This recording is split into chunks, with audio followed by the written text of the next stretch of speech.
ఇప్పుడు ఒక 500K house ఉంది అనుకోండి, అది మార్కెట్ లో ఒక 400 450 ఉంది. జనరల్ గా డబ్బులు ఉన్న క్యాండిడేట్ కి ఒక 600 కి అమ్మాడు అనుకోండి, రేట్ పెంచేసి డబ్బులు ఉన్న NRIs co something అమ్మేస్తుంటారు.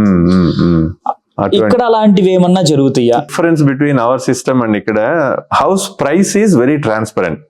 Everything it has to go through a bank. Okay, మీరు ప్లస్ ఒక బయ్యర్ అండ్ సెల్లర్ ట్రాన్సాక్ట్ చేశాడు అనుకోండి, ఎగ్జాక్ట్ గా to the sense that you have to record to the county.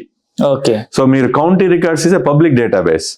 ఆ పబ్లిక్ డేటాబేస్ ని private వాళ్ళు కూడా జిల్లో లాంటి పెద్ద పెద్ద కంపెనీస్, రెడ్ఫిన్ ఇవన్నీ అక్కడి నుంచే పుల్ చేస్తాయి ఆ డేటా. ఓకే, సో మీరు మన మధ్యలో జరిగినటువంటి ట్రాన్సాక్షన్ సెంట్స్ తో సహా పబ్లిక్ తెలుసు.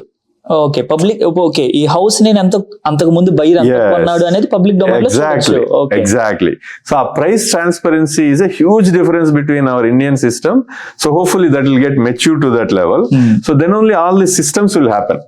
Actually, that's the fundamental thing in the real estate, Indian real estate, matured economy lo ikkada entante nobody cannot hide that price. Okay.